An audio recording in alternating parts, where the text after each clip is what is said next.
ಮನೆಯ ಹಿರಿಯರ ವಿಚಾರ ಬಂದಾಗ ಮಾತುಗಳು ಚಿನ್ನವನ್ನು ಅಳೆದು ತೂಗುವಷ್ಟು ಜಾಗರೂಕತೆಯಿಂದ ತೂಗಿ ಮಾತನಾಡಬೇಕು. ಮೊದಲೇ ದೈಹಿಕವಾಗಿ ಶಕ್ತಿಯನ್ನು ಕಳೆದುಕೊಂಡಿರುವ ಜೀವಗಳಿಗೆ ನಾವು ಎಲ್ಲರಿಗೂ ಭಾರವಾಗಿದ್ದೇವೆ ಎನ್ನುವ ಭಾವನೆಯೇ ಹೆಚ್ಚು. ಅಂತಹ ಸಂದರ್ಭದಲ್ಲಿ ಅವರ ಆತ್ಮವಿಶ್ವಾಸವನ್ನು ಹೆಚ್ಚಿಸೋ ಕೆಲಸವಾಗಬೇಕೇ ಹೊರತು ಆತ್ಮಗೌರವವನ್ನು ಕುಂದಿಸೋ ಕೆಲಸವಾಗಬಾರದು.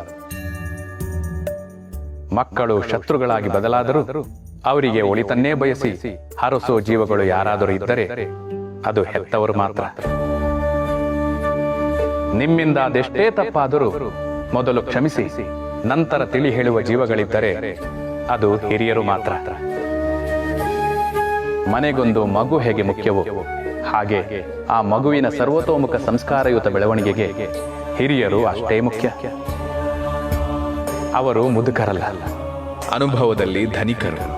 ಅವರು ವಯಸ್ಸಾದವರಲ್ಲ, ಆಯಾಸವಾಗದವರು. ಅವರು ವಯೋವೃದ್ಧರಲ್ಲ, ಶುದ್ಧ ಚೈತನ್ಯರು. ಅವರು ಭಾರವಾದವರಲ್ಲ, ಬಂಗಾರದಂತವರು. ಮನೆಯ ಮೂಲೆಯಲ್ಲ ಅವರು, ಮನೆಯ ಮೂಲವೇ ಅವರು. ಹಿರಿಯರಿಲ್ಲದ ಮನೆ ಗರಿಗಳಿಲ್ಲದ ಕಲ್ಪವೃಕ್ಷವಿದ್ದಂತೆ. ಹೆತ್ತವರಿಲ್ಲದ ಜೀವನ ರೆಂಬೆ ಕೊಂಬೆಗಳಿಲ್ಲದ ವಟವೃಕ್ಷವಿದ್ದಂತೆ. ಭೂಮಿಯ ಮೇಲೆ ಮಕ್ಕಳಿಡುವ 2 ಹೆಜ್ಜೆಯ ಜಾಗ ತಂದೆ ತಾಯಿಯರ ತ್ಯಾಗ. ಹೊಟ್ಟಿನಿಂದ ಸಾವಿನವರೆಗೂ, ಗರ್ಭದಿಂದ ಮಸಣದವರೆಗೂ, ತೊಟ್ಟಲಿನಿಂದ ಚಟ್ಟದವರೆಗೂ ನೀವಾಡೋ ಮಾತು, ನಿಮ್ಮ ನೋಟ, ನಿಮ್ಮ ಉಸಿರು, ನಿಮ್ಮ ರಕ್ತದ ಪ್ರತಿ ಕಣಕಣವು ನಿಮ್ಮ ಹೆತ್ತವರು ನಿಮಗೆ ನೀಡಿರುವ ಭಿಕ್ಷೆ.